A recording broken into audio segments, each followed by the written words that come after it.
Sunshine News Weekly Bulletin. My name is Mercy Makuatsine. In our first story, City of Harare officials took part and planted trees to commemorate Madaraka Celebrations Day held by the Kenyan Embassy along Parkland Street, which was recently named Kenyatta Street by the government. Edwin Mugabe has that report.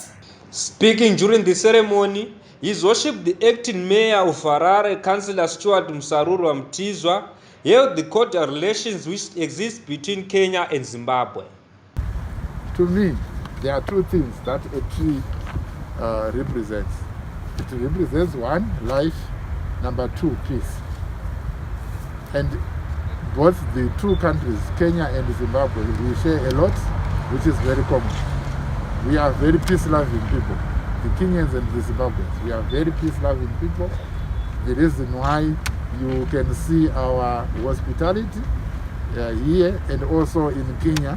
I have been to Kenya and I have also witnessed what I am saying to you now. Kenyan Ambassador Stella Munyi echoed the same sentiments.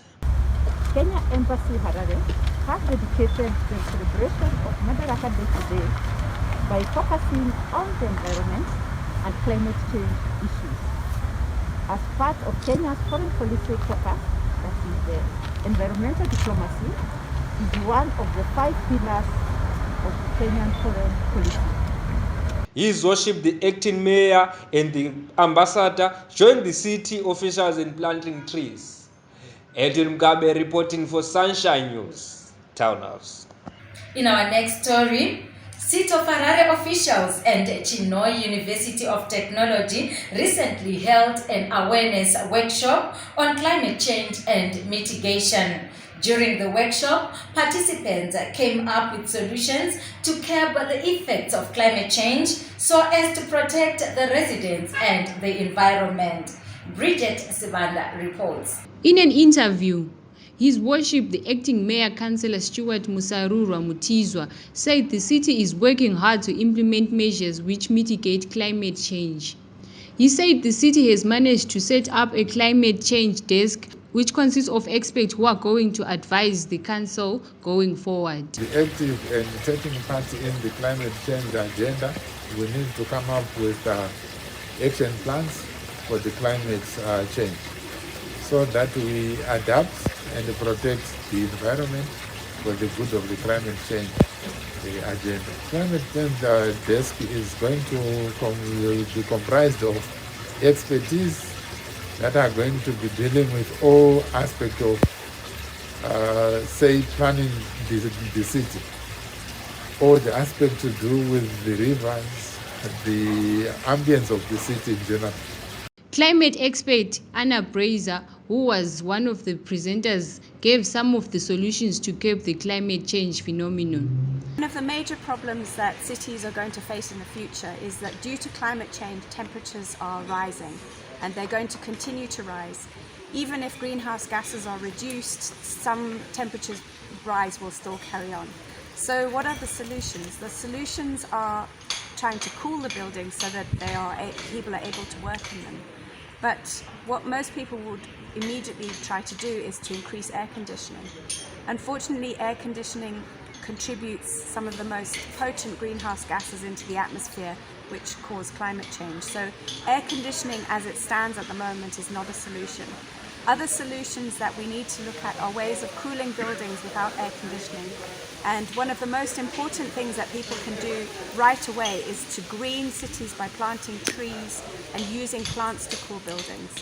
Future buildings that are designed should be designed with this cooling in mind, so we can develop passive cooling methods. Cities have to adapt to the climatic changes. Bridget Sibanda reporting for Sunshine News.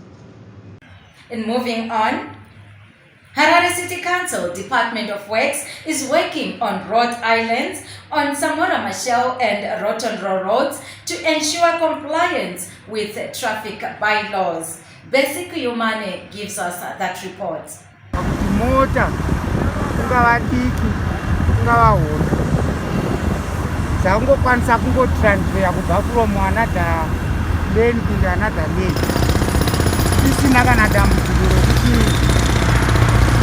ngofamba semafambira netamuka inhawe yekuti mabhariketi etomugwagwa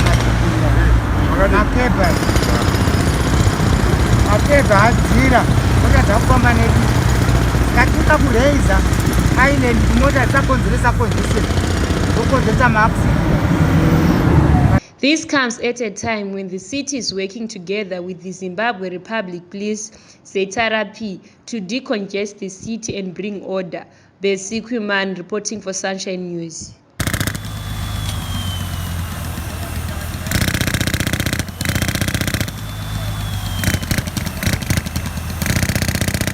Council is working to restore the enforcement of dog and bicycle licenses, which Council has not been collecting over the years. Dog licenses and bicycle licenses are mandatory.